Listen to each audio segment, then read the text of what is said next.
नमस्कार, मैं सुशील पाल। और अगर आपको सिरदर्द, गर्दन, पीठ या शरीर के विभिन्न अंगों में दर्द हो रहा है, अंगों में झुंझुनाहट हो रही है, मोबाइल का उपयोग रात में ज़्यादा करते हैं या आपको बार बार बेहोशी आ रही है, तो हमारा राजस्थान संवाद में हेल्थ से जुड़ी जानकारी का ये कार्यक्रम आपके और आपके परिवार के स्वास्थ्य के लिए बहुत महत्वपूर्ण है। आज हम आपको क्षेत्रपाल हॉस्पिटल अजमेर के न्यूरोसाइंस से जुड़े डॉक्टरों के पैनल से मिलाने जा रहे हैं। पैनल में आज हमारे साथ बातचीत के लिए मौजूद हैं क्षेत्रपाल हॉस्पिटल अजमेर के डॉक्टर प्रकाश, डॉक्टर मोनिका और डॉक्टर स्वप्निल। तीनों ही डॉक्टरों को न्यूरो से जुड़ी बीमारियों का सफलतापूर्वक इलाज कराने का लंबा अनुभव है। तो चलिए न्यूरो से जुड़ी समस्याओं पर चर्चा के इस कार्यक्रम की शुरुआत करते हैं। मेरा पहला सवाल डॉक्टर मोनिका आपसे है। हमें ये बताइए कि आम जनता स्ट्रोक के लक्षण कैसे पहचान सकती है और स्ट्रोक में समय की क्या भूमिका होती है? स्ट्रोक के बारे में सबसे पहले मैं ये बोलना चाहूँगी कि स्ट्रोक होता क्यों है। स्ट्रोक जो है बेसिकली दो तरीके का होता है। एक तरीके का स्ट्रोक ऐसा होता है जिसमें कि हमारी जो दिमाग की जो नसें हैं, ब्लड सप्लाई करने वाली जो वेसल्स हैं, वो ब्लॉकेज हो जाती है। तो इस तरीके के स्ट्रोक को हम इस्कीमिक स्ट्रोक कहते हैं। और जो दूसरे तरीके का स्ट्रोक होता है हेमरेजिक स्ट्रोक, जैसे कि आपने आम भाषा में सुना होगा, उसके दिमाग की नस फट गई। तो दिमाग की नस फट गई, इसका मतलब हेमरेजिक स्ट्रोक। तो जो पहला वाला स्ट्रोक है, इसमें हमारी मतलब न्यूरोफिजिशियन की भूमिका होती है, और जो दूसरे तरीके का स्ट्रोक होता है हेमरेजिक स्ट्रोक, इसमें न्यूरोसर्जन की भूमिका होती है। अब आम जनता स्ट्रोक के लक्षण को पहचाने कैसे, तो उसके लिए मैं आपको एक सिंपल सा फॉर्मूला बताऊंगी। उस फॉर्मूले से आप उसको आसानी से याद कर सकते हैं। जैसे कि be fast, B for balance. अगर अचानक आपके शरीर का संतुलन बिगड़ने लगे तो वो भी एक स्ट्रोक का लक्षण हो सकता है। ई से आइज, हमारी आँखें, हमारी आँखों में एकदम से रोशनी चली जाए, अंधेरा आने लगे या फिर डबल डबल दिखाई देने लगे, तो वो भी एक स्ट्रोक का लक्षण हो सकता है। एफ फॉर फेस, हमारा चेहरा, चेहरे में अगर टेढ़ापन आ जाए तो वो भी एक स्ट्रोक का लक्षण हो सकता है। ए फॉर आर्म, आर्म का मतलब हमारी भुजाएं, मतलब हमारा हाथ, हमारे पैर, अगर अचानक हाथ पैरों में कमजोरी आए या सुन्नपन हो तो वो भी एक लक्षण है। एस फॉर स्पीच, स्पीच का मतलब हमारी बोलना, मतलब अगर स्पीच लड़खड़ाने लगे या आवाज़ ही बंद हो जाए तो वो एक स्ट्रोक का लक्षण है। और टी फॉर बी फास्ट के फॉर्मूले में टाइम क्यों लिया गया है? लक्षण तो हो गए BEFAST एस से, लेकिन टी फॉर टाइम, टाइम जो है वो मोस्ट इम्पॉर्टेंट है, क्योंकि 4.5 घंटे का जो टाइम पीरियड होता है वो स्ट्रोक के केस में गोल्डन पीरियड माना जाता है। तो अगर व्यक्ति हमारे पास 4.5 घंटे के भीतर आता है, तो जो मैंने आपको बोला इस्कीमिक स्ट्रोक के केस हैं जिनमें ब्लॉकेज होता है, उसमें हम लोग एक खून पतला करने का इंजेक्शन देते हैं। तो उसकी वजह से उस वो इंजेक्शन जितना जल्दी लगेगा पेशेंट को उसका उतना ही फ़ायदा होगा, और स्ट्रोक के कारण या लकवा के कारण जो पेशेंट को दिक्कत आई है वो लगभग पूरी तरीके से ठीक भी हो सकती है। तो टाइम इसलिए बहुत इम्पोर्टेंट है। डॉक्टर प्रकाश, आपसे जानना चाहते हैं कि स्ट्रोक या लकवे में न्यूरो सर्जरी की जो भूमिका होती है वो आखिरकार क्या होती है? हाँ, नमस्कार दोस्तों। जैसा अभी मैडम ने आपको बताया कि लकवे दो तरह के होते हैं, एक इस्चेमिक होता है, एक ब्लीड वाला होता है। तो इस्चेमिक 80% होते हैं, 20% जो होते हैं ब्लीड वाले होते हैं। तो इसमें मेजर रोल आता है न्यूरोसर्जन का, जहाँ पे ब्लीड होते हैं। तो ब्लीड होने का जो कारण होता है उनको रोकने के लिए कई बार हमें मेटालिक क्लिप लगानी पड़ती है ऑपरेट करके उस नसों को रोकने के लिए। तो एक तो वो रोल है। दूसरा, दिमाग में जो सेकेंडरी इंसल्ट्स होती हैं उसकी वजह से दबाव बढ़ जाता है बहुत, तो उस समय ऑपरेट करके उस दबाव को रिलीज़ कर सकते हैं हम। तो एक दूसरा रोल हमारा उसमें ये है। तो स्ट्रोक में प्राइमरली यही काम है न्यूरोसर्जन का। ओके, हाँ। डॉक्टर मोनिका, आपसे जुड़ा हुआ सवाल है। तो हम आपसे जानना चाहते हैं कि क्षेत्रपाल हॉस्पिटल में स्ट्रोक या उससे बचाव और उसके उचित प्रबंधन के लिए आपके पास में अस्पताल में क्या क्या सुविधाएं हैं? आप आमजन को क्या सुविधाएं उपलब्ध करा रहे हैं यहाँ पर? देखिए, सबसे पहले तो मैं ये बताना चाहूँगी कि हमारे हॉस्पिटल में पूरा मतलब एक न्यूरोलॉजी की टीम है, जिसमें हम 2 न्यूरोफिजिशियन, मैं और डॉक्टर स्वप्निल 24/7 पूरा emergency as well as OPD सुविधा पूरा उपलब्ध कराते हैं। इसके अलावा हमारे यहाँ न्यूरोसर्जन है। तो बेसिकली स्ट्रोक में हमें एक टीम वर्क है, जिसमें कि न्यूरोफिजिशियन और न्यूरोसर्जन, और जो तीसरा पार्ट है जो कि अजमेर में बहुत ही कम है, या मैं एक तरीके से बताऊं कि नहीं है, दैट इज़ तीसरा पार्ट होता है हमारा इंटरवेंशन रेडियोलॉजिस्ट। तो इंटरवेंशन रेडियोलॉजिस्ट की भी फैसिलिटी हमारे यहाँ है।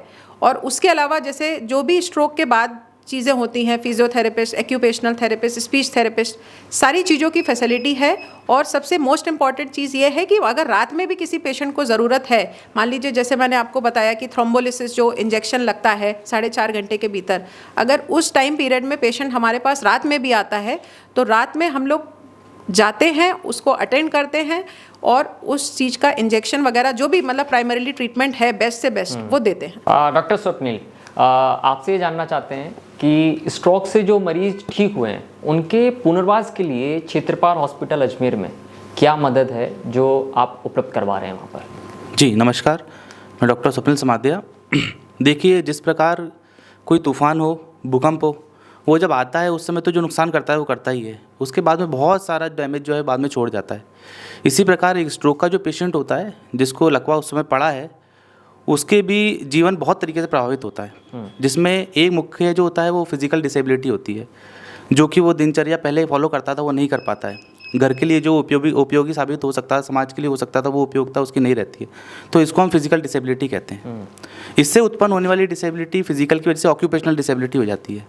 तो ऑक्यूपेशनल जो पहले काम करता है वो नहीं संभव हो पाएगा उसका। इसी प्रकार पेशेंट में इमोशनल डिसेबिलिटी भी हो जाती है, जैसे कि बहुत सारे स्ट्रोक के पेशेंट ऐसे होते हैं इनको डिप्रेशन डेवलप हो जाता है, तो जो प्रोडक्टिविटी उनकी पहले थी वो नहीं रह पाती है डिस्पाइट डिसेबिलिटी इंप्रूव होने के बावजूद भी। इसी प्रकार लकवे के अंदर हाथ और पाँव में कमजोरी तो है ही है, इसके अलावा बहुत लोगों की स्पीच चली जाती है, समझना बोलना बंद हो जाता है। तो ये चारों चीज़ों के लिए हमारे पास रिहैबिलिटेशन फैसिलिटीज़ अवेलेबल है। फिजिकल डिसेबिलिटी के अंदर जो फिजियोथेरेपिस्ट होते हैं वो हेल्प करते हैं। उसी के अंदर एक बायो फीडबैक मशीन होती है जिसके अंदर पेशेंट इंप्रूवमेंट खुद देख सकता है अपने आंखों के सामने कि कितना इंप्रूवमेंट हो रहा है, तो उससे और उसको एक प्रोत्साहन मिलता है कि मैं ठीक हो रहा हूँ। इसी प्रकार ऑक्यूपेशनल थेरेपी भी अवेलेबल है हमारे हॉस्पिटल के अंदर, जिसके अंदर जो पेशेंट सेलेक्टिव वर्क होता है, जैसे जो पहले चलने फिरने का, भागने दौड़ने का एक ऐसा कुछ भी काम कर सकता था, अब वो नहीं कर सकता, मगर व्हील चेयर के माध्यम से मैकेनिकल जो सप्लीमेंट डिवाइसेस होती हैं, प्रोस्थेसिस कहते हैं जिनको, उनकी हेल्प की मदद से भी पेशेंट की लाइफ बहुत ईजी हो जाती है। इसी प्रकार हमारे पास साइकोलॉजिस्ट अवेलेबल है, जो इमोशनल डिसेबिलिटी पेशेंट को हुई है, डिप्रेशन में चला गया है, दवाइयाँ टाइम से नहीं ले पाएगा आगे, या फिर वो अपने जीवन को उपयोगी नहीं समझेगा, तो उसके लिए साइकोलॉजिस्ट अवेलेबल हैं। इसी प्रकार स्पीच थेरेपिस्ट भी अवेलेबल हैं, जो पेशेंट का कम्युनिकेशन जो स्किल्स होती हैं उनको डेवलप करने में मदद करते हैं। मैं एक तरीके से कॉन्फिडेंस उनका वापस से डेवलप हो जाता है। जी। अगला सवाल भी आप ही से जुड़ा हुआ है, क्या हर कंपन पार्किंसन जो रोग है उसके लक्षण क्या है और क्या इसका इलाज संभव है? देखिए, पार्किंसन रोग जो होता है ये हमारे मस्तिष्क में डोपामिन की कमी की वजह से होता है। उसका एक सिम्टम जो होता है वो कंपन भी होती है, मगर कंपन पार्किंसन की डायरेक्ट पहचान नहीं होती। पार्किंसन की सबसे मुख्य पहचान होती है ब्रेडिकाइनेसिस। ब्रेडिकाइनेसिस का मतलब होता है काम करने की रफ्तार कम हो जाना। जैसे जो आदमी पहले 5-7 मिनट में नहा धो के बाहर आ जाता था, अब वो धीरे धीरे आधे घंटे में नहा रहा है, धो रहा है, या जो daily day to day activity है वो स्लो हो जाती है पेशेंट की।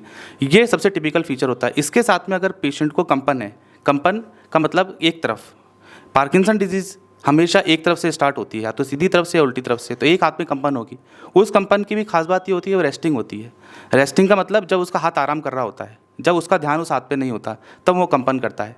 इसकी पहचान जो होती है वो इस प्रकार कर सकते हैं आप उसको चलने के लिए कहिए, पेशेंट चलेगा, उसका ध्यान हाथ पे नहीं होगा, उस समय पर हाथ कंपन करने लगेगा, और इस तरह से करेगा जैसे को माला जप रहा हो, उसको हम पिल रोलिंग ट्रेमर कहते हैं। तो ये पार्किंसन की तरफ इंडिकेट करता है कि हाँ पार्किंसन हो सकता है। इसी प्रकार एक रिजिडिटी नाम की चीज़ होती है। रिजिडिटी के अंदर कड़कपन होता है, पेशेंट स्टिफ हो जाता है, जैसे उसकी कमर आगे तरफ झुक जाएगी, कड़क हो जाए, कंधा ऊपर नहीं उठा पाएगा टाइटनेस की वजह से। और सबसे जो इसमें डेंजरस होता है वो होता है उसकी पोस्चरल इंस्टेबिलिटी। पोस्चर इंस्टेबिलिटी का मतलब ये होता है कि जब हम चलते हैं तो हमारा एक बैलेंस रहता है, हम गिरते नहीं हैं। उस पेशेंट के अंदर गिरने की संभावना बहुत ज़्यादा हो जाती है। तो पार्किंसन की बीमारी से तो परेशानी होता है, वो गिरने की वजह से हेड इंजरी होना, मल्टीपल फ्रैक्चर्स होना, इन कॉम्प्लिकेशन के साथ में फिर वो बाद में एडमिट होता है। तो पार्किंसन के लिए सबसे महत्वपूर्ण है स्लो होना, slowness in the activity of daily living. बाकी जो कंपन के आपने पूछा मुझसे, उनको हम ट्रेमर्स कहते हैं मेडिकली। ये बहुत सारी बीमारियों के अंदर हो सकती है, जैसे हाइपरथायराइडिज्म है, उसके अंदर कंपन हो सकती है। सेरिबेलम की डिजीज जो बैलेंस के लिए रिस्पॉन्सिबल है, उसके अंदर ट्रेमर हो सकता है, मगर सबके अपने अपने कैरेक्टर होते हैं। इसी प्रकार हम घबराए हुए हों, डर में हो तो भी हमारी कंपन हो सकती है, गुस्से में हो तब भी कंपन हो सकती है। बहुत सारे लोग अस्थमा की दवाई ले रहे होते हैं, उनसे भी कंपन हो जाती है। तो हर कंपन जो होती है वो पार्किंसन डिजीज़ नहीं होती है। तो कंपन अगर किसी को है तो अपने विशेषज्ञ से आके मिलें, और न्यूरोफिजिशियन टीम हमारे पास अवेलेबल है आपकी हेल्प के लिए। जी। अगला सवाल भी आप ही से जुड़ा हुआ है।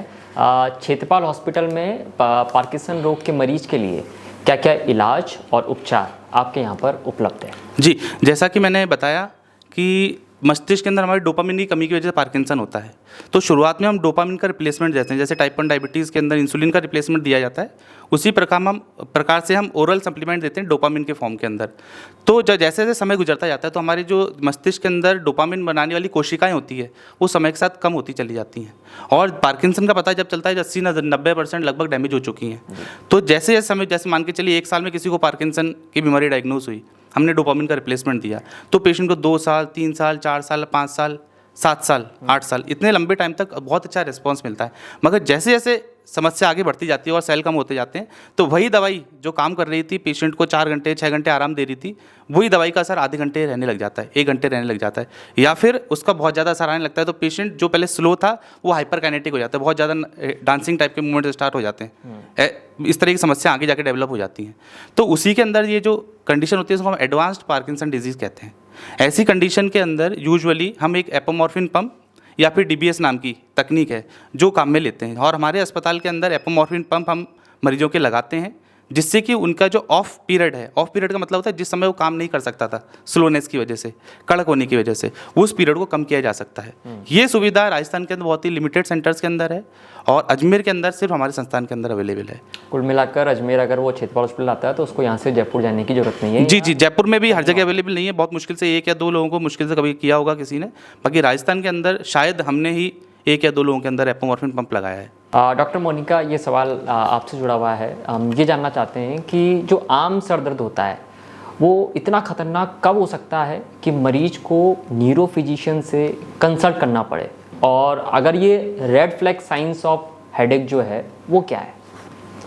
देखिए, जो सर दर्द है वो 2 तरीके का होता है। एक तो अपना प्राथमिक जिसको हम बोलते हैं प्राइमरी हेडेक, और एक हेडेक होता है सेकेंडरी हेडेक जिसको हम, तो प्राइमरी जो हेडेक होते हैं इसमें मेनली जो होते हैं 3 तरीके के हेडेक आते हैं, वो ज़्यादातर लोगों को पता रहते हैं। जैसे माइग्रेन आपने बहुत कॉमन टर्म सुना होगा, तो वो प्राइमरी हेडेक में आता है। एक हेडेक होता है टेंशन टाइप ऑफ हेडेक, और तीसरा हेडेक होता है क्लस्टर हेडेक। ये ज़्यादातर लोगों ने नहीं सुना है, लेकिन एक क्लस्टर हेडेक होता है। तो ये जो तीनों हेडेक होते हैं ये आपके प्राइमरी हेडेक में आते हैं। माइग्रेन वाले हेडेक वाले जो पेशेंट्स होते हैं वो ज़्यादातर, जैसे माइग्रेन वाला जो होता है जिसको हम बोलते हैं आधा सीसी दर्द, वो यूजुअली सर के एक तरफ होता है। माइग्रेन के साथ अगर पेशेंट को उल्टी आना, जी मिचलाना, चक्कर आना, आँखों के सामने तारे जैसे टूटना, अंधेरा छाना, ये माइग्रेन के लक्षण हैं। क्लस्टर हेडेक जो है वो बहुत ही इंपॉर्टेंट हेडेक है, वो इसलिए मैं बताना चाहूँगी क्योंकि ये ऐसा दर्द है जो नॉर्मल पेन किलर से रिस्पॉन्स नहीं करता, और पेशेंट ज़्यादातर कभी कभी ऑप्थेल्मोलॉजिस्ट के पास भी चला जाता है क्लस्टर हेडेक, क्योंकि इसकी जो साइट होती है वो हमारी आँखों के अराउंड होती है। तो वो स्टार्ट यहाँ से होता है, फिर वो बढ़ के, और इसका जो ड्यूरेशन है ये लगभग आप मान के चलिए 30 मिनट से 120 मिनट तक रहेगा, और ये इतना सीवियर हेडेक होता है, इसमें पेशेंट को किसी भी नॉर्मल पेन किलर से रिस्पॉन्स आ ही नहीं सकता है। तो ये एक अलार्मिंग होता है कि मतलब आपको कंसल्ट करना चाहिए, क्योंकि इसमें इसका ट्रीटमेंट में होता है ऑक्सीजन थेरेपी। जब तक आप ऑक्सीजन नहीं लेंगे तब तक इसको रिस्पॉन्स आएगा नहीं। तो और इसके अलावा जब क्लस्टर हेडेक होता है तो आंखों से आंसू आना, आंखें लाल हो जाना, जुकाम जैसा लगना, नाक से पानी आना, तो लोगों को लगता ही नहीं कि मतलब न्यूरो का हेडेक है। तो इस तरीके के क्लस्टर हेडेक भी एक तरीके का इमरजेंसी है, क्योंकि इसमें पेन बहुत ज़्यादा होता है। और टेंशन टाइप ऑफ हेडेक, ये मतलब स्ट्रेस या टेंशन से या मांसपेशियों में तनाव की वजह से होता है। तो ये तो प्राइमरी हेडेक हो गए। सेकेंडरी हेडेक में अगर बॉडी में किसी और पार्ट में कोई प्रॉब्लम है, उसकी वजह से पेशेंट को हेडेक हो रहा है, जैसे कि मान लीजिए किसी को दिमागी बुखार है, दिमागी बुखार जिसको मेनिंजाइटिस बोलते हैं, उसकी वजह से सर दर्द हो रहा है, तो वो सेकेंडरी हेडेक है। तो सेकेंडरी हेडेक ज़्यादातर जो होते हैं वो इमरजेंसी वाले केसेस में आते हैं। जैसे मैंने आपको बोला मेनिंजाइटिस दिमागी बुखार में हो गया। सेकेंड चीज़ जैसे ब्रेन स्ट्रोक, अभी बात हुई थी कि दिमाग की नस फटना, तो ब्रेन ज़्यादातर जैसे हमारे पास जो हेमरेजिक स्ट्रोक वाले पेशेंट है, उनका सिर्फ एक ही लक्षण होता है कि अचानक से मेरे सर में दर्द हुआ, बहुत तेज़ दर्द, ऐसा दर्द जो उसको जीवन में पहली बार हुआ। तो वो दर्द, इसको बोलते हैं थंडर क्लैप हेडेक, कि अगर आपको कोई ऐसा सर दर्द है जो कि आपको फर्स्ट टाइम हुआ है और बहुत ही एक्यूट हुआ, अचानक हुआ और बहुत तेज़ हुआ, तो वो भी एक ब्रेन हेमरेज का लक्षण हो सकता है। तो वो एक मतलब एक तरीके का रेड फ्लैग साइन है कि अगर ये हो रहा है तो आपको आना है। इसके अलावा अगर सर दर्द के साथ आपको उल्टी आए या जी मिचलाए, आंखों के आगे अंधेरा छाए, या हल्का सा आपको ऐसा लगे आपको बैलेंस बनाने में कोई प्रॉब्लम हो रही है, या बेहोशी आने लगे, या सर दर्द के साथ फिट्स आने लगे, मतलब मिर्गी के दौरे आने लगे, तो ये सारे रेड अलार्म साइंस होते हैं कि अगर इनमें से कुछ भी है तो आपको इमरजेंसी बेसिस पे किसी फिजिशियन, न्यूरो फिजिशियन को आपको दिखाना ही दिखाना है। डॉक्टर प्रकाश, ये सवाल आपसे जुड़ा हुआ है कि गंभीर जब सर की चोट हो जाते हैं तो उसके लक्षण क्या है और किन बिंदुओं पर मरीजों को खास तौर पर ध्यान देना चाहिए, क्योंकि बहुत महत्वपूर्ण हिस्सा होता है शरीर का, हमारा पूरा शरीर हमारा सर से ही चलता है। हाँ, सर की चोट आम जनजीवन की घटने वाला रोज़ का हादसा है, मगर कुछ लक्षण ऐसे होते हैं जिस समय सर की चोट पे खास ध्यान देना चाहिए।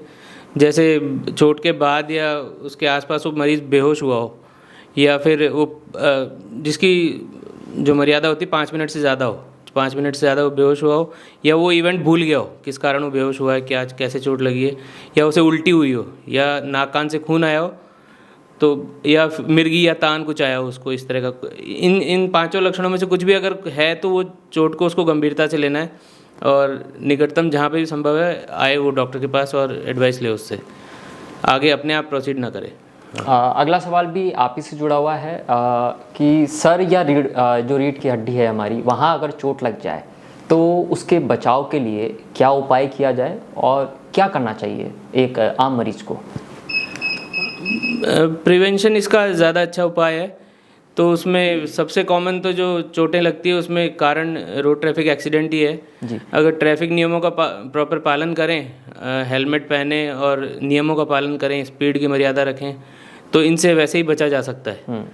और दूसरा, फिर एक बार अगर लग जाए तो उस समय फिर कई सारे और इम्पोर्टेंट पॉइंट है जहाँ पे मरीज़ को इमिडिएटली एक अच्छे सेंटर पे शिफ्ट करना है, उसकी गर्दन में कम से कम मूवमेंट हो, एक हार्ड बोर्ड के ऊपर उसको शिफ्ट करना है, जैसे मर्जी है वैसे ना खींचें हर जगह से, कुछ पिलाने की कोशिश ना करें जब वो अचेत अवस्था में है।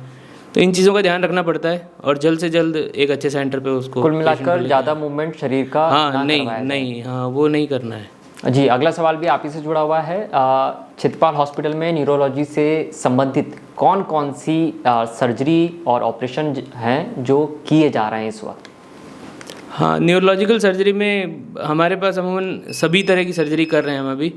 जैसे उसमें नोट करने लायक तो कुछ सर्जरी है जो नाक के रास्ते से होती है, ब्रेन की सर्जरी, दूरबीन से जहाँ ब्रेन में जाते हैं और फिर ऑपरेट करते हैं, पिट्यूटरी ट्रांस नेजल ट्रांसफिनोइडल सर्जरीज कहते हैं, वो करते हैं हम। दूसरा एन्यूरिज्मल सर्जरी करते हैं जहाँ नस फट जाती है तो उसको क्लिपिंग द्वारा रोका जाता है, जैसे सिंपल लैंग्वेज में टायर पंचर होना और उसे ठीक करना। वो एक माइक्रो सर्जिकल लेवल पे है, बड़ा काम है जो हर जगह नहीं होता है, वो हमारे यहाँ होता है रूटीनली। उसके अलावा स्पाइन के जितने फ्रैक्चर हैं, सर से लेके लोअर बैक तक सब कुछ, उसको पूरा डील करते हैं। मेटालिक फिक्सेशन वगैरह, स्टेबलाइजेशन सभी कुछ करते हैं। डॉक्टर स्वप्निल, ये बताएं कि साधारण आदमी मिर्गी को कैसे पहचाने, और अगर किसी के सामने किसी को मिर्गी का दौरा आ जाए तो हमें क्या करना चाहिए? जी देखिए, इसके अंदर 3 महत्वपूर्ण चीज़ें होती हैं। एक तो होता है मिर्गी को मेडिकली एपिलेप्सी कहते हैं। इसी के अंदर एक चीज़ होती है तान को कन्वर्जन कहा जाता है, ठीक है ना। और एक होता है दौरा, उसको सीजर कहा जाता है। जब किसी मरीज को 2 या 2 से ज़्यादा, सरल भाषा में समझा रहा हूँ, वैसे डेफिनेशन अलग है इसकी, मगर 2 या 2 से ज़्यादा अगर दौरे पड़ते हैं, ठीक है ना, और उसका हमको बहुत बार कोई कॉज ना मिले, ठीक है, तो ऐसे को हम एपिलेप्सी कहते हैं। कन्वर्जन जो साधारण मनुष्य समझता है कि जैसे हाथ पैरों में झटके आने लगे, आंखें ऊपर चढ़ गई, गर्दन टाइट हो गई, पैर उसके टाइट हो गए, कंपन होने लगी पूरे शरीर के अंदर, पेशाब निकल गया, जीभ काट ली, तो ये तो नॉर्मली समझते हैं ये कन्वर्जन के अंदर आता है। इसी के अंदर जो सीजर्स होते हैं, लगभग 1 दर्जन से भी ज़्यादा तरह के सीजर्स होते हैं। सीजर का मतलब ये होता है हमारी जो ब्रेन है वो एक तरह से मान के चलिए उसके अंदर इलेक्ट्रिकल एक्टिविटी चलती है। अगर वो इलेक्ट्रिकल एक्टिविटी एबनॉर्मल हो जाए, एक्सेस हो जाए और डिसिंक्रोनाइज हो जाए, मतलब वो एक ही डायरेक्शन में नहीं है, तो वो अपने अलग ही पेस मेकर की तरह काम करता है, तो उससे कुछ ना कुछ एबनॉर्मल सिम्टम ब्रेन में आएगा। इसी के अंदर इसको 2 पार्टों में डिवाइड कर रखा है क्लासिफिकेशन के अनुसार। इसको एक तो जनरलाइज्ड होता है, मतलब पूरे ब्रेन के अंदर है ये प्रॉब्लम, और एक होता है फोकल, कि ब्रेन के पर्टिकुलर हिस्से के अंदर है। तो जब जनरलाइज्ड होता है उसके अंदर हमको कन्वर्जन देखने को मिलता है। कन्वर्जन का मतलब वही हाथ पैरों के अंदर कड़कपन और आंखें ऊपर चढ़ना, जीभ काट लेना, पेशाब निकल जाना और कंपन होने लगना टाइटनेस के साथ में। इसी के साथ में एक एब्सेंट सीजर होता है। एब्सेंट सीजर क्या होता है, उसके अंदर पेशेंट बेहोश नहीं होता मगर अनअवेयर हो जाता है, आसपास का उसे ध्यान नहीं रहता, 30 सेकंड के लिए 40 सेकंड के लिए एक ही जगह पर देखता रहता है बस वो, इस तरीके से कोई एक्सप्रेशन नहीं, कोई बात करेगा समझेगा नहीं। फिर जब उसको वापस ठीक होगा तो पेशेंट उसको पता ही नहीं होगा मुझे क्या हुआ। इसी प्रकार एक एटोनिक सीजर्स होते हैं। एटोनिक सीजर्स के अंदर वो जनरलाइज्ड के अंदर ही आते हैं। उसके अंदर पेशेंट चलते चलते सडनली गिर जाता है और वो बता नहीं सकता क्यों गिर गया, ना उसको कोई ठोकर लगी होती है, ना पाँव में कोई दर्द होता है, ना पाँव टेढ़ा पड़ा होता है, सडनली गिर जाएगा मगर बेहोश नहीं होगा। तो ये जनरलाइज टाइप के सीजर्स के अंदर आता है। इसी प्रकार फोकल सीजर्स होते हैं। फोकल का मतलब दिमाग के पर्टिकुलर हिस्से से वो एक्टिविटी एबनॉर्मल आ रही है, तो उसके अंदर हाथों में जैसे चीज़ पकड़ रखी है, हाथ से छूट गई, चम्मच हाथ में पकड़ रही छूट गई, पेन से लिख रहे थे हाथ से छूट गया, या फिर वही कड़कपन आके झटके से आने लगे, तो ये जनरलाइज्ड और फोकल टाइप के सीजर्स होते हैं। अब नॉर्मल जिसके सामने ऐसा हो रहा है वो इसको कैसे पहचाने? साधारण तौर पे तो कन्वल्जन जो पहचान लेते हैं उसके अंदर 3 मुख्य प्रकार होते हैं उसके। एक तो होता है प्री इक्टल मतलब अभी जो ये कंपन हुआ ना, इससे पहले का पीरियड होता है। उसके अंदर बहुत सारे लोगों के अंदर लिप स्मैकिंग होती है, मतलब होठों को जीभ से चाटते हैं लोग। कुछ लोग च्यूइंग करने लगते हैं, चबाने लगते हैं, और कभी कभार किसी किसी पेट में जलन होती है, और ऐसा होने के कुछ ही देर के अंदर पेशेंट बेहोश हो जाता है। उसको हम इक्टल फेज कहते हैं, जिसमें वो बेहोश हुआ। फिर जब बेहोश होकर वापस होश में आता है उसको पोस्ट इक्टल फेज कहा जाता है, जिसके अंदर मरीज को सिर में दर्द होना, हाथ पैरों में दर्द होना और गफलत का होना। अगर ये 3 चीज़ें किसी मरीज के अंदर आपको देखने को मिल रही है तो सामने देखने वाले को समझना चाहिए शायद इसको मिर्गी का दौरा पड़ा है। अब अगर आपके सामने किसी को मिर्गी का दौरा आ जाए तो क्या करें? पहली चीज़ तो जैसा प्रचलन है कि लोग चम्मच मुंह में डाल देते हैं, उंगली मुंह के अंदर डाल देते हैं, नाक दबा देते हैं, कभी कोई जूता सूंघा देता है, न जाने क्या क्या करते हैं। ये उस मरीज के साथ बिल्कुल भी ना करें, ये उसके अच्छे के लिए है। मिर्गी का दौरा ज़्यादातर बार 1 मिनट से लेकर 3 मिनट के भीतर आके अपने आप बंद हो जाता है। तो आपको सबसे पहला काम जो करना है उस मनुष्य को चोट से बचाना है। चोट का मतलब जैसे किसी को मिर्गी का दौरा आया, पास में कोई तीखी चीज़ है, कोई आग है, ऊंचाई के पास में खड़ा है, तो ऐसी जगह से उसे उठा के ऐसी जगह पे लेटा दे जहाँ उसको चोट ना लगे। पहला काम तो यही है। दूसरा जो सबसे मुख्य काम है, उसके हाथ पैर ना पकड़ें जब उसके हाथ पे टाइट हो रहे हों, झटके आ रहे हों, क्योंकि बहुत बार उसके फ्रैक्चर हो जाता है इन सब चीज़ों से। इसी प्रकार मुंह के अंदर कुछ डाले ना। अगर वो फेफड़ों के अंदर गिर गया तो पेशेंट मिर्गी के दौरे से तो नहीं मरेगा, मगर उसका सांस का रास्ता बंद होने से ज़रूर मर जाएगा। इसी प्रकार अगर 5 मिनट से ज़्यादा किसी को दौरा लगातार चल रहा है तो ऐसी स्थिति में और पेशेंट को होश नहीं आ रहा है 1 या 3 मिनट के बाद, तो उसे फ़ौरन अस्पताल लेके पहुँचे। तो आपका काम सिर्फ इतना सा है, मिर्गी के दौरे से इंजरी जो होती है उससे बचा लें, और जैसे मिर्गी का दौरा 1 या 3 मिनट के भीतर रुक जाएगा उस मरीज को दाईं करवट या बाईं करवट लेटा दें, जिससे मुंह का थूक वगैरह जो भी है वो उसके फेफड़ों में ना गिरे और उसको निमोनिया ना डेवलप हो। बाकी ज़्यादातर मरीज जो होते हैं वो अपने आप ही मिर्गी का दौरा रुक जाता है उनका, और वो उठ के खड़े हो जाते हैं 5 मिनट के भीतर। जी। अगला सवाल भी आप ही से जुड़ा हुआ है डॉक्टर सुब्रनील। क्षेत्रपाल हॉस्पिटल में मिर्गी की समस्या के उपचार में जी क्या क्या सुविधा उपलब्ध है और क्या इसका पूर्णतया इलाज?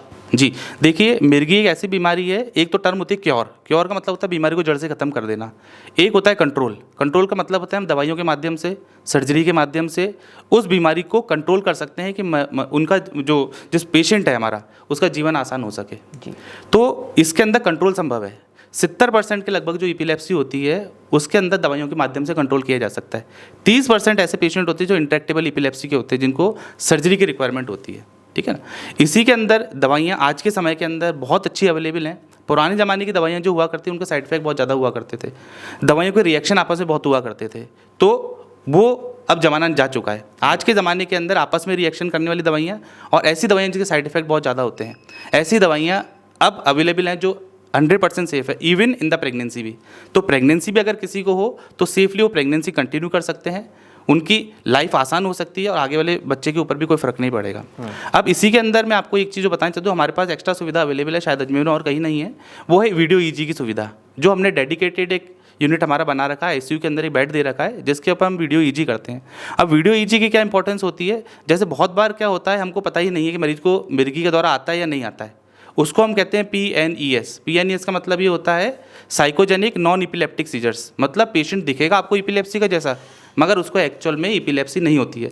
कई बार पेशेंट ऐसे होते हैं जो PNES के होते हैं मगर उनके लेबल लग जाता है इपिलेप्सी, वो 2-2 साल 4-4 साल 10-10 साल तक दवाइयाँ खा रहे हैं मगर उनको इपिलेप्सी का दौरा, मिर्गी का दौरा ही नहीं आता। तो उसके लिए हमारे पास वीडियो ईजी की सुविधा अवेलेबल है, जिससे कि हम ये डिफ्रेंशिएट कर सकते हैं क्लियरली कि मरीज को मिर्गी का दौरा आता है या नहीं आता है। तो ये हमारे पास एडवांस इवेंट अवेलेबल है हॉस्पिटल के अंदर, जो हम ज़्यादातर मरीजों के अंदर कर रहे हैं। जी। अच्छा, ये भी समझना चाहते हैं हम, क्या न्यूरो की जो बीमारियां होती है जी, वो अनुवांशिक भी हो सकती है, और अगर हाँ तो वो कौन कौन सी बीमारियां हैं जो हो सकती है? जी देखिए, जैसे बाकी और किसी भी हमारा बॉडी का ऑर्गन है उसकी बीमारी अनुवांशिक हो सकती है, उसी प्रकार हमारी न्यूरो की बीमारियाँ भी अनुवांशिक होती हैं। उसके अंदर जो मुख्य हैं उसके अंदर मायोपैथीज़ होती हैं। मायोपैथी ऐसी बीमारियाँ होती है जो मांसपेशी की बीमारियाँ हैं, जिसका कि हमारे शरीर के अंदर बनाने का ऐसे सरल शब्दों में समझ सकते हैं कि हमारी फैक्ट्री ख़राब है जो प्रोटीन बनाती है मसल का।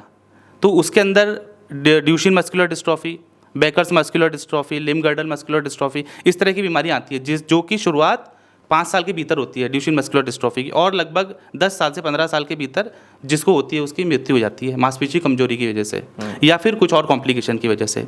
इसी प्रकार से एक बीमारी होती है बैलेंस की, उसको हम एटेक्सिया कहते हैं।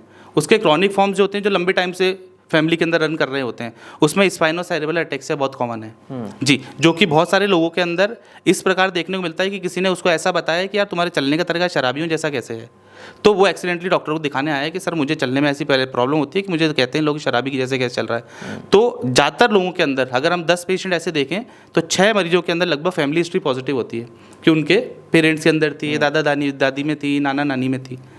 इसी प्रकार से कुछ न्यूरोपैथीज़ होती हैं जिसको चारकोट मैरी टूथ डिजीज़ कहते हैं। उनके अंदर भी जो पेशेंट होता है हमारे पास आता है, पाँव पतले पड़ रहे हैं हमारे, ठीक है ना, बहुत जगह दिखाया, कभी प्रोटीन डाइट खा ली, कभी मल्टीविटामिन खा ली, मगर पाँव पतले ही पड़ते चले जा रहे हैं और धीरे धीरे होते होते होते 5 साल में 10 साल में पेशेंट बेड के ऊपर आ गया। इसी प्रकार से इपिलेप्सी जो जिसका मैंने आपको बताया, बहुत सारे जो पेशेंट्स होते हैं इपिलेप्सी, हम कोई भी जांच करा लें हमको कुछ नहीं मिलता उसके अंदर, मगर बहुत बार वो इपिलेप्सी जेनेटिक भी होती है। 100 पेशेंट अगर हम देखते हैं तो 2% 3% के आसपास ऐसे पेशेंट होते हैं जिनकी इपिलेप्सी जेनेटिक होती है। उसका टिपिकल एग्जाम्पल ड्रेविड सिंड्रोम है, बच्चा ये साल भर के भीतर का है, सब दौरे पड़ते ही रहते हैं इसको तो, और ऐसी इपिलेप्सी कंट्रोल ही नहीं होती है, कितनी दवाइयाँ दे रही ठीक ही नहीं होता, तो ये रिफ्रैक्टरी इपिलेप्सी के कैटेगरी में चला आता है। तो ये 4-5 जो मुख्य तरह की मैंने बीमारियाँ बताई है ये जेनेटिक हो सकती हैं और बहुत ही कॉमनली देखने को मिलती है हमारी न्यूरोलॉजी ओपीडी के अंदर। अगला सवाल डॉक्टर प्रकाश और डॉक्टर स्वप्निल दोनों से है आप कि आज के समय का बहुत महत्वपूर्ण सवाल भी है ये, क्योंकि रात में हमने देखा है कि लोग मोबाइल बहुत यूज़ करते हैं और मोबाइल का अत्यधिक उपयोग न्यूरोलॉजिकल बीमारियों को क्या जन्म दे सकता है? हाँ, ये बहुत इंपॉर्टेंट सवाल पूछा आपने एक सोशल पर्सपेक्टिव से। मोबाइल को रात को जब सोने का समय होता है उससे पहले देखना बहुत हानिकारक हो सकता है। इससे जो आपकी रिदम होती है, स्लीप साइकिल जो होती है वो डिस्टर्ब हो जाती है। एक पीनियल ग्रंथि होती है इंसान में जो लाइट का बैलेंस करती है, दिन और रात में फ़र्क करती है। तो जब लाइट का एक्सपोजर इतना होता है एक अंधेरा होने के बाद भी, तो वो साइकिल गड़बड़ा जाती है और धीरे धीरे फिर इसके हानिकारक दुष्प्रभाव बाद में दिखते हैं, जिसमें नींद ढंग से नहीं आती तो फिर माइग्रेन, हेडेक वगैरह, विजन डिस्टर्बेंसेस, बहुत सारी प्रॉब्लम बाद में होती हैं। डॉक्टर मोनिका, ये सवाल आपसे है, आम जिंदगी में कमर दर्द कब एक बड़ी तकलीफ का मुद्दा बन सकता है और इसके इलाज के लिए सर्जिकल और मेडिकल मैनेजमेंट के क्या क्या रूप हो सकते हैं?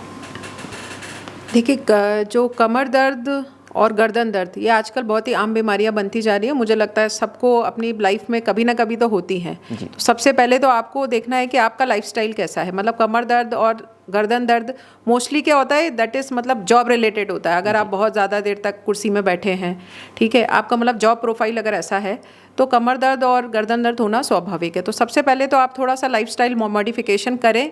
अगर या नॉर्मल आप पेन किलर भी खा सकते हैं, सिकाई वगैरह भी कर सकते हैं। इन सब चीज़ों से अगर लाइफस्टाइल मॉडिफिकेशन कर लिया आपने, थोड़ा 1-2 बार पेन किलर खा लिया, सिकाई कर ली, और जैसे हम एक्सरसाइज बोलते हैं, cervical exercises, lumbar extension exercises, ये सब कर लिया आपने, उसके बाद भी अगर आपका गर्दन दर्द या कमर दर्द ठीक नहीं हो रहा है तो फिर आपको मतलब किसी ना किसी डॉक्टर से कंसल्ट करना चाहिए। अब कुछ चीज़ें मतलब आम जनता समझे कैसे कि मतलब क्या क्या ऐसी सिचुएशन होती हैं जिसमें हमें मतलब कंसल्ट करना ही है, तो वो मैं आपको बताना चाहूँगी। एक तो जैसे जो कमर दर्द होता है, अगर सिर्फ कमर दर्द के साथ अगर वो कमर दर्द पैरों में भी रेडिएट करने लगे, मतलब पैरों में भी जाने लगे, तो इस कंडीशन में आपको दिखाना है, जिसको हम आम भाषा में जैसे शैटिका बोलते हैं कि तो वो शैटिका बेसिकली होता इसीलिए है कि वो नस दबने लगती है, नर्व कंप्रेशन होता है, उसकी वजह से पैरों में उस नर्व के अलोंग पेन जाता है। तो ये एक मतलब सिचुएशन है जिसमें आपको डॉक्टर को कंसल्ट करना है। सेकेंड चीज़, जैसे कि अगर आपको झंझनाहट होने लगे या सुनपन होने लगे, जैसे सर्वाइकल पेन है, आपको गर्दन में दर्द है, उसके साथ आपका वो दर्द हाथों में जाने लगे, या हाथों में आपको झंझनाहट या सुनपन होने लगे, या पैरों में झंझनाहट सुनपन होने लगे कमर दर्द के साथ, तो वो भी एक सिचुएशन है जिसमें आपको कंसल्ट करना चाहिए। इसके अलावा बैक पेन अगर आपको बहुत सीवियर है और वो नॉर्मल पेन किलर से रिस्पांस नहीं आ रहा है, आपको आपने रेस्ट भी कर लिया उसके बाद भी रिस्पांस नहीं हो रहा, मतलब रेस्टिंग पोजीशन में भी आपको पेन हो रहा है, तो वो भी एक कंडीशन है जिसमें आपको कंसल्ट करना चाहिए। और जैसे कि अगर कमर दर्द के साथ आपको लेटरिन करने में प्रॉब्लम हो या पेशाब आपका कंट्रोल ना हो पाए, तो वो तो एक सर्जिकल इंडिकेशन हो जाता है कि आपको बिल्कुल मस्ट है कि आपको न्यूरोसर्जन के पास जाना ही जाना है। मतलब ये तो एक इमरजेंसी सिचुएशन हो गई। और इसके अलावा कमर दर्द के साथ अगर आपको पैरों में ये कमज़ोरी आने लगे या हाथों में आपको लिखने में कोई प्रॉब्लम होने लगे या कमज़ोरी आने लगे, तो वो भी एक इंडिकेशन है। इसके अलावा अगर कमर दर्द या गर्दन दर्द के साथ आपको फीवर आ रहा है, बुखार आ रहा है, या फिर आपका वेट लॉस हो रहा है, तो वो भी सिचुएशन में आपको दिखाना चाहिए, क्योंकि कुछ ऐसे स्पाइनल ट्यूमर्स होते हैं जिनमें कि वेट लॉस होता है। इसके अलावा जैसे जो लोग वर्कआउट बहुत ज़्यादा करते हैं, जैसे जिम में वर्कआउट करते समय अगर किसी को सीवियर पेन हुआ, तो उस समय भी आपको कंसल्ट करना है, क्योंकि ये सर्वाइकल जैसे स्पॉन्डिलोसिस हो जाता है, लंबर स्पॉन्डिलोसिस हो जाता है, स्लिप डिस्क हो जाता है। तो ऐसी सिचुएशन में आपको, मतलब ये सिचुएशन ऐसी हैं, इसमें आपको कंसल्ट करना है। डॉक्टर मोनिका, ये आखिरी सवाल आपसे ही है कि आजकल की भागदौड़ भरी जो ज़िंदगी है, जो जीवन शैली हम जी रहे हैं, ऐसे में हमारे ब्रेन को, मतलब दिमाग, देखिए दिमाग को स्वस्थ रखने का है, मैं एक एडवाइस देना चाहूँगी। आपका जो भी मतलब जॉब है, आप जॉब से, तो जैसे कुछ लोग बोलते हैं कि हम रिटायर हो गए, अब घर पे बैठे आराम से, तो आप अपनी जॉब से तो रिटायर हो जाएं, लेकिन कभी अपने ब्रेन से रिटायर ना हो। मतलब आपको ब्रेन को एक्टिव रखना है किसी ना किसी फॉर्म में। जैसे कुछ लोगों के पास, जैसे हम लोग ओल्ड एज वाले पेशेंट्स होते हैं, वो भूलने लगते हैं। वो भूलने इसीलिए लगते हैं क्योंकि उनका ब्रेन एक्टिव नहीं है। तो ज़्यादातर लोगों को जो, जैसे जिसको हम बोलते हैं डिमेंशिया, भूलने की बीमारी, वो ओल्ड एज में इसीलिए हो जाती है आफ्टर रिटायरमेंट, क्योंकि रिटायरमेंट के बाद पेशेंट इनएक्टिव हो गया, उसके पास कोई काम नहीं। तो ब्रेन को अपने एक्टिव रखें। उसमें जैसे आप कुछ भी चीज़ों में, मतलब जैसे पजल्स होती हैं, ठीक है, पहेलियाँ होती हैं, मतलब ब्रेन को आपको इंगेज रखना है किसी ना किसी चीज़ में। इसके अलावा हेल्दी लाइफस्टाइल, आपका जो डाइट होता है, जैसे डाइट में आप ग्रीन वेजिटेबल्स हो गया, फ्रूट्स हो गए, नट्स हो गए, जिसमें बादाम अखरोट हो गया, ये भी बोलते हैं कि ब्रेन का एक मतलब सपोर्ट करता है, ठीक है। और आपका एक्सरसाइज, योगा एंड मेडिटेशन, ठीक है, ये 3 चीज़ें बहुत इंपॉर्टेंट हैं। आपको मतलब daily at least half an hour अपनी बॉडी को आप किसी भी फॉर्म में करें, योगा करें, मेडिटेशन करें, या फिर फिजिकली एक्सरसाइज, फिजिकली एक्टिव रहना बहुत ज़रूरी है, क्योंकि वो भी अल्टीमेटली ब्रेन को, मतलब जो पावर होती है ब्रेन को, उसको इन्हेंस करता है। तो अगर आप ये करेंगे, इसके अलावा अगर आपको कोई भी मतलब डिसीज़ है, जैसे हाइपरटेंशन है, डायबिटीज़ है, ठीक है, या हाइपरलिपिडीमिया या कोलेस्ट्रॉल वगैरह आपको बढ़ा हुआ है, तो उन सब चीज़ों का आप नियमित रूप से एक तरीके से चेकअप कराते रहे। जैसे आपको मतलब स्ट्रोक हो गया या हार्ट अटैक हो गया, तो अगर कोई बीमारी है, तो आपका उसको एटलीस्ट आप उसका मतलब डॉक्टर से कंसल्ट करें, उसकी प्रॉपर टाइम पे मेडिसिन लें। तो ये सारी चीज़ें हैं जिससे कि हम अपने ब्रेन को मतलब एक तरीके से स्वस्थ रख सकते हैं। अपना लाइफस्टाइल, आपका डाइट, आपका एक्सरसाइज, और अपने ब्रेन को इंगेज करने वाली एक्टिविटीज़ करके। राइट। तो ये थे राजस्थान संवाद के हेल्थ कार्यक्रम में हमारे साथ क्षेत्रपाल हॉस्पिटल अजमेर के डॉक्टर प्रकाश, डॉक्टर मोनिका और डॉक्टर स्वप्निल। हम उम्मीद करते हैं कि तीनों ही डॉक्टरों से न्यूरो से जुड़ी बीमारियों पर जो चर्चा हुई और जो जानकारी निकल के सामने आई, वो आपके काम ज़रूर आएगी। हम ऐसे ही आगे भी हेल्थ से जुड़ी जानकारी आपके लिए लेकर आते रहेंगे। आज के लिए केवल इतना ही।